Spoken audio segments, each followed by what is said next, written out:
تیرے صوفے ہیں افرنگی، تیرے قالی ہیں ایرانی، لہو مجھ کو رلاتی ہے جوانوں کی تن آسانی۔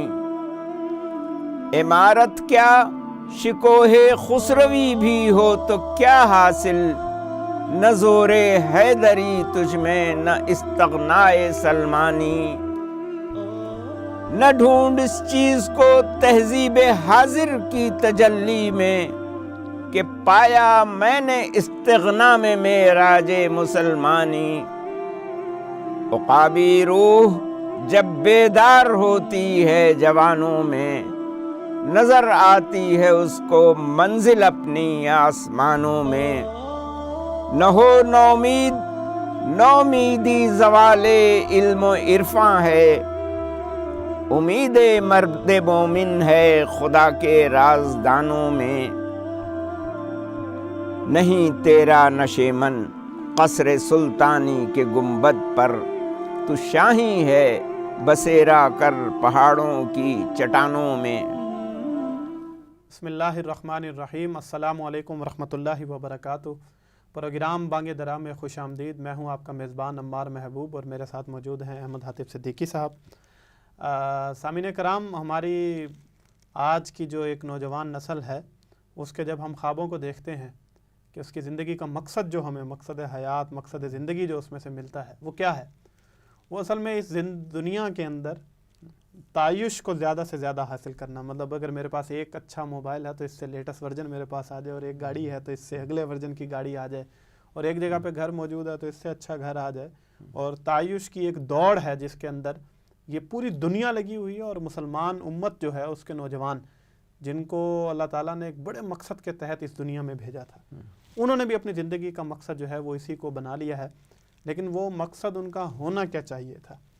اور یہ امت کے نوجوان جو ہیں، میں یہ سمجھتا ہوں کہ جس کے اندر بہرحال کچھ ہماری غلطیاں اور کچھ ہمارے خلاف جو طاقتیں ہیں جو تھیں، جو انہوں نے ایک چاہا، ایک اس امت کو الجھانا چاہا جن کاموں میں، کچھ ان کی کامیابیاں، اور ہم آج اس اسٹیج پہ کھڑے ہیں کہ وہ ہمارا مقصد جو نوجوانوں کے سامنے ہونا چاہیے تھا وہ اس سے دور نظر آتے ہیں۔ وہ مقصد ہونا کیا چاہیے اور ہے کیا؟ تو ایک طرح سے اقبال نے سچویشن کا انالیسس کیا ہے اور اس کے بعد آؤٹ کم بھی دی ہے کہ ہونا کیا چاہیے۔ تو میں گزارش کروں گا، اقبال کی نظم ضرب بال جبریل سے جو ہے انتخاب ہم نے کیا ہے ایک نوجوان کے نام۔ تو یہ ایک نوجوان وہ آپ بھی ہیں اور میں بھی ہوں، اور اس امت کا ہر نوجوان ہے۔ میں گزارش کروں گا احمد حاتب صدیقی صاحب سے کہ اس کی تشریح آپ کے سامنے رکھیں۔ بسم اللہ الرحمن الرحیم۔ نظم بڑی مشہور ہے اور اس کا ایک شعر تو بہت ہی زیادہ مشہور ہے۔ اقبال نے خطاب اپنے دور کے نوجوان سے کیا ہے، لیکن آپ نے اپنی گفتگو کے ذریعے سے موجودہ دور کے نوجوان تک اس کو پہنچا دیا ہے۔ اقبال نے صوفوں کا اور قالینوں کا ذکر کیا، آپ نے موبائل اور گاڑی کا بھی ذکر کر دیا۔ تو اشعار تو آسان ہیں۔ تیرے صوفے ہیں افرنگی، تیرے قالی ہیں ایرانی، لہو مجھ کو رلاتی ہے جوانوں کی تن آسانی۔ لہو رونا جو ہے وہ خون کے آنسو رونا، یعنی اتنی زیادہ شدت تکلیف کی کہ جگر جو ہے وہ خون بن کر آنکھوں کے راستے بہنے لگے۔ اور تن آسانی کا مطلب یہ کہ اپنے جسم کے لیے آسانی تلاش کرنا، یعنی راحت، آرام وغیرہ۔ تو یہ آسائش اختیار کرنا اور مشقت سے دور رہنا، یہ زندہ قوموں کی نشانی نہیں ہوتی۔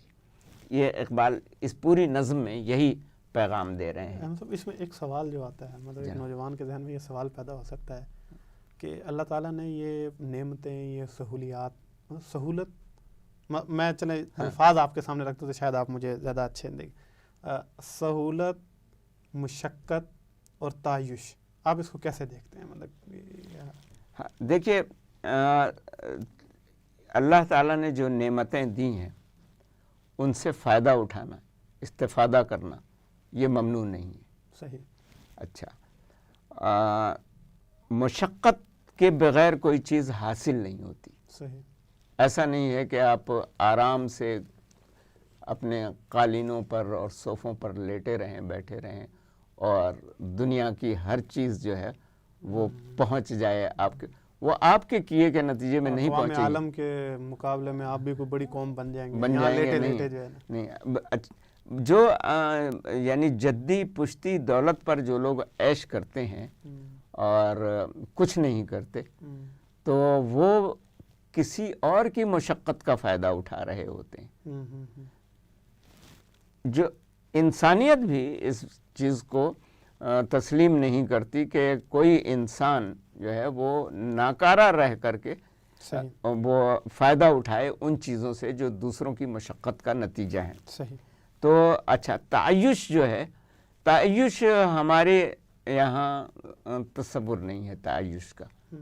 تعیش سے مراد یہ ہے کہ آپ اپنی ضرورت اور اپنے حق سے زیادہ کوئی چیز حاصل کریں اور پھر اگر مثال کے طور پر آپ اتنا پیسہ آپ نے کما لیا ہے کہ آپ ایک ایئر کنڈیشنر لگا سکیں تو یہ آپ کا حق ہے. لیکن اگر آپ اپنے کمرے کے چاروں دیواروں پر ایئر کنڈیشنر لگاتے ہیں تو یہ آپ کا حق نہیں ہے. اسے اگر ایک اور بھی بات کی جائے، مطلب وہ چاہے ایک ایئر کنڈیشنر ہی ہو اور تعیش جب آپ کی اس کی لت آپ کو لگ جائے اور آپ اپنی جائز آمدنی میں اس کو نہ پورا کر پا رہے ہوں، لیکن اس دوڑ میں جب آپ لگیں گے اور اس کو آپ ناجائز ذرائع سے کرپشن کر کے حرام طریقوں سے پیسہ کما کے صرف اس وجہ سے کہ بس یہ آ جائے، یہ صوفے میرے اچھے ہو جائیں، میری گاڑی اچھی ہو جائے، تو وہ پھر ظاہر ہے آپ کو یہ لالچ جو ہے، مطلب تعیش کی جو یہ وہ ہے، وہ آپ کو اس طرف بھی پھر لے کے جاتی ہے. ہاں، یہ تو ایک اور پہلو ہے کہ جس میں آپ کو یعنی جائز راستے ترک کر کے ناجائز اور حرام طریقوں سے یہی تعیش آپ حاصل کرنے کے. ہاں، تو یہ تو خیر تعیش سے بھی آگے بڑھ کر ایک جرم ہو گیا. لیکن ایک تعیش یہ بھی ہے جس کا تصور جو ہے نا، اسلام اس کو حرام تو نہیں قرار دیتا لیکن اس کو روکتا ہے، ڈسکریج کرتا ہے. مثلا یہ کہ یہ میرا اگر اس ٹیلی فون سے کام چل جاتا ہے تو اس کے لیے بجائے میں کوئی 2 لاکھ 2.5 لاکھ کا ٹیلی فون کیوں رکھوں، صرف اس لیے اسٹیٹس کے کہ میں اپنے لوگوں کو بتا سکوں. اچھا، اس پوری نظم میں اقبال نے زور جو دیا ہے وہ محنت پر دیا ہے اور جو تن آسانی اور آرام کوشی جو ہے وہ کسی بھی قوم کو آگے نہیں بڑھاتی. بلکہ آپ یہ دیکھیے کہ افواج پاکستان میں جو لوگ جاتے ہیں تو ان کو تو باقاعدہ محنت اور مشقت کا عادی بنایا جاتا ہے. تو اچھا، اس کے بعد پھر سہولتیں بھی ملتی ہیں، لیکن وہ محنت مشقت جو ہے وہ لازمی چیز ہے، وہ ضروری چیز ہے. تو اسی کو یہ بات کہتے ہیں. پہلا شعر ہو گیا، عمارت کیا شکوہ خسروی بھی ہو تو کیا حاصل، نہ زور حیدری تجھ میں نہ استغنائے سلمانی. اچھا، عمارت جو ہے امیر ہونے کو یعنی نہیں، مال و دولت سے مراد ہے کہ دولت مند ہونا. صحیح. کہ ہم میں سے ہر شخص، اب بھی صورتحال یہ ہے اور اقبال کے دور میں بھی یہ تھا کہ ہر نوجوان چاہتا تھا کہ وہ دولت مند ہو جائے، اس کے پاس دولت آئے بہت ساری. اقبال کہتے ہیں کہ یہ دولت مندی ہی نہیں، اگر تجھے خسرو خاندان، ایک پورا ایران کے بادشاہوں کا خاندان، شان و شوکت تھی. ہاں، بہت شان و شوکت تھی. تو شکوہ کا مطلب شان و شوکت ہوتا ہے کہ تجھے صرف دولت مندی ہی حاصل نہیں، تجھے خسرو پرویز کے بادشاہ کی شان و شوکت بھی مل جائے تو کچھ نہیں حاصل ہونے والا، کچھ نہیں مل جائے. کیوں؟ نہ زور حیدری تجھ میں نہ استغنائے سلمانی. کہ حضرت علی رضی اللہ تعالیٰ عنہ کا جو زور، جو در خیبر کو، خیبر کے قلعے کے دروازے کو اکھاڑنے میں، تو وہ ضرب المثل بن گیا ہے کہ اس سے زور حیدری سے مراد وہ ہے کہ وہ طاقت، وہ بہادری کیسے پیدا ہوتی ہے، وہ مشقت سے پیدا ہوتی ہے. بلکہ اقبال نے ایک اور شعر میں کہا ہے کہ جہاں میں نان شعیر پر ہے مدار قوت ہے، تیری خاک میں ہے اگر شرر تو خیال فقر و غنا نہ کر. ہاں، اگر تیری خاک سے مراد تیری مٹی یعنی تیرے جسم کے اندر اگر شعلہ ہے، شعلہ موجود ہے تو خیال فقر و غنا نہ کر کہ یہ فقیری اور یعنی مستغنی ہونا کہ بے نیازی، اس سے متاثر نہ ہو کہ میں غریب ہوں، مسکین ہوں، مجھے کچھ نہیں مل رہا ہے. کہ جہاں میں نان شعیر کہتے ہیں جو کی روٹی کو، ٹھیک ہے، ہاں، کہ جہاں میں نان شعیر پر ہے مدار قوت حیدری. حضرت علی رضی اللہ تعالیٰ عنہ تو جو کی روٹی کھاتے تھے. اچھا، مطلب قوت حیدری کا مدار تو پھر صرف اسی پہ ہے. تو وہ کہتے ہیں خاک کے اندر شرر ہونا چاہیے، شعلہ ہونا چاہیے. صحیح. تو تجھ میں نہ زور حیدری اور استغنائے سلمانی. حضرت سلمان فارسی رضی اللہ تعالیٰ عنہ جب گورنر بن گئے تھے تب بھی صورتحال یہ تھی کہ ان کے خلاف کمپلینٹ گئی باقاعدہ کہ یہ ایک دن جو ہے نا، ہفتے میں ایک دن یہ باہر نکلتے ہی نہیں ہیں. تو پتہ چلا کہ جناب ایک ہی جوڑا تھا ان کے پاس اور اس دن وہ دھو کر کے ڈالتے تھے تو باہر نہیں نکل سکتے تھے. تو یہ استغنا تھا، یعنی بے نیازی ایسی تھی گورنر ہونے کے باوجود. اقبال یہ کہتے ہیں کہ ان لوگوں کو، مطلب ویسے تو اگر دیکھا جائے تو وہ شکوہ خسروی جو ہے وہ حاصل ہوئی مسلمانوں کو، وہ مسلمانوں کے ہاتھ میں آ گئی. لیکن استغنائے سلمانی وہاں پہ موجود تھی، مطلب وہ تھا اور زور حیدری، اس وجہ سے جرت اور بہادری. اگر دولت بھی حاصل ہو جائے، وہ خسرو جیسی تمہیں شان و شوکت بھی مل جائے، تو وہ ویلیوز نہیں ہے تمہارے اندر جو تمہارے آبا و اجداد کے اندر تھی. جی، وہ خصوصیات نہیں ہیں. اچھا، پھر اگلے شعر میں یہی مفہوم دوبارہ آ گیا ہے کہ نہ ڈھونڈ اس چیز کو تہذیب حاضر کی تجلی میں. جو اب موجودہ تہذیب اب تو اور بھی زیادہ آگے بڑھ گئی ہے کہ جو چکا چوند ہے اس کی. پہلے انہوں نے صوفوں اور قالینوں ہی کا ذکر کیا، لیکن آج ہمارے پاس یہ بہت ساری یعنی ٹیکنالوجیز، موبائل فون ہے اور لیپ ٹاپ ہے اور گاڑیاں ہیں.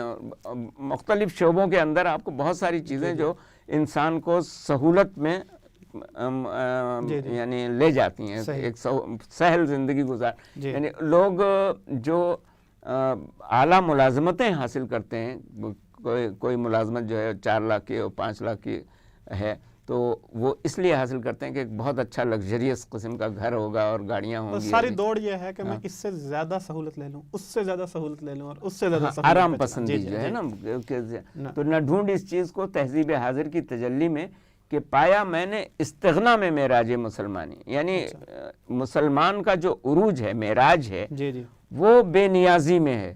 اور ہم یہ دیکھتے ہیں کہ صحابہ کرام رضوان اللہ اجمعین کہ مال غنیمت بہت آیا، بے تحاشا آیا. حضرت عمر رضی اللہ تعالیٰ عنہ کے دور سے لے کے حضرت عثمان رضی اللہ تعالیٰ عنہ کے دور تک. اور وہ ظاہر ہے کہ ریاست جو ہے وہ اب دولت اپنے پاس نہیں رکھتی تھی. یعنی لوگوں سے دولت چھین کر ریاست اپنے پاس نہیں جمع کرتی تھی، بلکہ ریاست کے پاس جو دولت آتی تھی وہ لوگوں کو دیتی تھی. لیکن جن لوگوں کو دیتی تھی وہ کیا کرتے تھے؟ وہ بھی اپنے پاس نہیں رکھتے تھے، وہ تقسیم کر دیتے تھے. تو یہ استغنا تھا. تو یہ کہتے ہیں کہ پایا میں نے استغنا میں معراج مسلمانی. مسلمانوں کا عروج کب ہوا ہے؟ اس وقت جب وہ بے نیاز ہو گئے تھے، انہیں دولت کی ہوس نہیں رہ گئی تھی. عقابی روح جب بیدار ہوتی ہے جوانوں میں، نظر آتی ہے اس کو منزل اپنی آسمانوں میں. اچھا، اس شعر میں عام طور پر یہ نظر آتی ہے ان کو منزل اپنی آسمانوں میں پڑھا جاتا ہے، اور وہ سمجھتے ہیں کہ یہ چونکہ جوانوں کا ذکر ہو رہا ہے تو ان کو اپنی منزل آسمانوں میں نظر آ رہی نہیں. یہ کہتے ہیں کہ عقابی روح جب جوان کے اندر، ہمارے نوجوانوں میں وہ روح پیدا ہو جائے جو عقاب میں ہوتی ہے، تو اس روح کو، عقابی روح کو نظر آتی ہے اس کو منزل اپنی آسمانوں میں. تو وہ روح پھر یہ نیچے نہیں دیکھتی، پھر وہ بلند سے بلند تر ہوتی چلی جاتی ہے. ہمارے جوانوں میں سے عقابی روح ختم کر دی گئی ہے. اگر آپ اپنے جوانوں سے کہیں کہ ہم فلاں سپر پاور سے زیادہ طاقتور ہو سکتے ہیں، وہ کیسی باتیں کر رہے ہیں آپ؟ وہ مذاق اڑائیں گے آپ کا. تو وہ عقابی روح ختم ہو گئی ہے. اچھا، عقابی روح جب ہو، جب ایک جوان یہ طے کر لے، یہ عہد کر لے، یہ عزم کر لے کہ یہ میری منزل ہے، تو وہ منزل حاصل ہو جائے گی. لیکن جب آپ یہ کہیں گے کہ یہ ممکن ہی نہیں ہے تو وہ پہلا قدم بھی نہیں اٹھے گا. اور اسی کا جواب اگلے پھر شعر میں بھی جی، نہ ہو نا امید، ہاں، مایوس نہ ہو. نا امیدی زوال علم و عرفاں ہے. یعنی آپ کو جو علم ہے حاصل ہوا ہے، اس کا بھی زوال ہے، اور علم سے جو معرفت ملتی ہے اس کا بھی زوال ہے. یعنی آپ بہت سی چیزیں سیکھ لیتے ہیں، لیکن جب آپ یہ سمجھتے ہیں کہ اس پہ عمل نہیں ہو سکتا، نومیدی، مایوسی، تو پھر وہ علم بھی گیا، اور اس علم کے نتیجے میں آپ کو جو دانش حاصل ہوئی، جو وزڈم ملا، وہ بھی گیا. یہ دونوں کو زوال ہوا. جیسے ہم اپنے اسی دین کے بارے میں معلومات لیتے ہیں، سیرت کا مطالعہ کرتے ہیں، ہسٹری پڑھتے ہیں، قرآن کا مطالعہ کرتے ہیں، احادیث کا مطالعہ کرتے ہیں، اور ہم دیکھتے ہیں کہ یار یہ تو بہت خوبصورت اور آئیڈیل سسٹم ہے، لیکن اس کے ساتھ ہی ایک مایوسی ہمارے اندر پہلے سے اگر موجود ہے کہ جناب یہ تو نافذ نہیں ہو سکتا، یہ بس 1400 سال کئی سو صدیاں پہلے جو ہے وہ یہ گزر گیا، تو آج کے دور میں شاید اس کا امپلیمنٹ ہونا جو ہے وہ ممکن نہیں ہے. تو اقبال یہ کہہ رہے ہیں کہ اگر تم علم حاصل کر بھی لوگے، معرفت حاصل کر بھی لوگے، تو مایوسی کی بیماری اگر تمہارے اندر موجود ہے تو وہ زوال کی طرف تمہیں. اچھا، میں ایک چیز اور، امید مرد مومن ہے خدا کے رازدانوں میں. یعنی اگر آپ کے دل میں امید پیدا ہو گئی تو بس یہ سمجھ لیں کہ یہ امید جو ہے اللہ تعالیٰ کے راز حاصل کر لے گی. یعنی قسمت کا راز کیا ہے، کیا ہونا ہے، کیا ہوگا. اس کی میں ایک مثال دیتا ہوں کہ یہ ہمارے لیے یعنی 1998 سے پہلے پوری قوم کے لیے یہ بات ناممکن تھی کہ ہم ایٹم بم بنا سکیں. بھائی آپ کو وہ علم، یعنی علم طبیعیات میں، فزکس میں یہ پڑھایا جاتا تھا، فیشن ریئیکشن، فیوژن ریئیکشن، یہ تھا، یہ میں نے خود پڑھا کہ ایٹم بم کیسے بنتا ہے.